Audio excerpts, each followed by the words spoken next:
let's look at one of the North Star metrics for profitable customer acquisition for your e-commerce store, and that is going to be the aMER metric.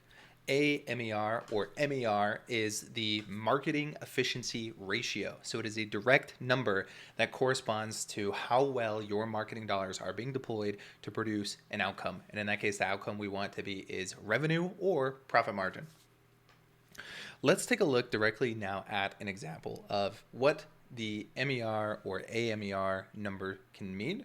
So here we have a table of data, right? And every single day we're charting out how much the store has made, as you know, the net revenue of the store, how many new customers that store has generated. Of the money actually made by the store, how much of it was contributed by new customers? What is the new customer average order value? How much was the total spend of the day for that store?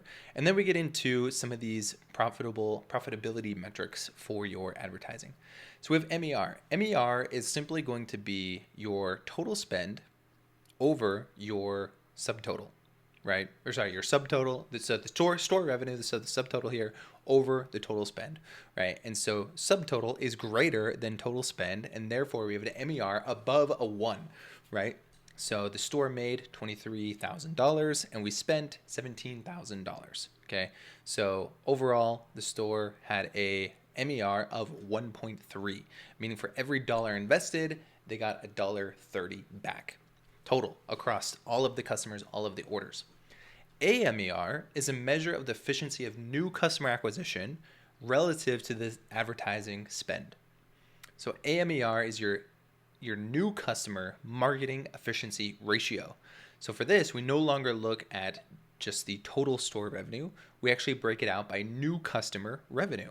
So now we're comparing new customer revenue against the total spend on the day for the store. Now, one other consideration is this is total spend. This is like a blended aMER, where you could also consider splitting out total spend by certain campaigns that were designed with the purpose of attracting new customers. So if all of your spend was not designed for new customers, then you might need to have like a campaign name piece or something in the campaign name to say like, if the campaign name contains this, then count that spend as opposed to all spend. But either way, here we have an aMER that tells us the efficiency of our new customer acquisition relative to how much spend and the revenue brought in from just new customers. So if we spent $17,000 and we only made $9.5 thousand in new customer revenue, then our aMER, our acquisition marketing efficiency revenue, is going to be less than 1, meaning for every dollar we put in, we're only generating 54 cents back. This is going to be a measure of your first order profitability. If you are at a 1 or above, you are making money or breaking even for every single dollar that you spend on your marketing channel. If you are below 1, then your bet, you have to count on new customer revenue. You have to count on existing customers and their lifetime value to keep the store afloat. One thing you'll notice here is there is a great discrepancy between MER and aMER. So MER, for example, here was at 2.18, but aMER is 0.6. What this tells us is that our new customer acquisition is less efficient than our returning customers on that particular day. And if it wasn't for these returning customers, then the store would be losing money every day, and it would be a numbers game to determine how much cash do you have in the bank before your lifetime value catches up with your aMER cost or your NCAC. So that is how the MER and aMER work together in order to determine the efficiency of your spend. Now, I want to show you another way to calculate MER besides just taking your new customer revenue based off of total spend. If we know what our NCAC is, and you can go watch our other video on the CAC or NCAC metric, if you know what your NCAC is, you can calculate the target efficiency in order to break even on your ads. Okay, so let's come back over here, and we're going to come back to this concept of the waterfall chart, right? So for every order that we place, we're going to collect money. So let's say this is our money. And then every order is also going to have some costs that are going to deteriorate the value of the order until we finally get to how much margin is left over. So for the sake of example here, Let's say that this is 59, 60. Our value here is $21 going towards our COGS. We have another $12 that is going to go to shipping, taxes, and refunds, which is going to leave us with $26, I believe. So $26 here to play with for our margin and cost per acquisition, meaning that just after these fixed costs, we have $26 here, $26 here, 26 or $27 here to play with, right? So let's say that our cost to acquire a new customer is $13.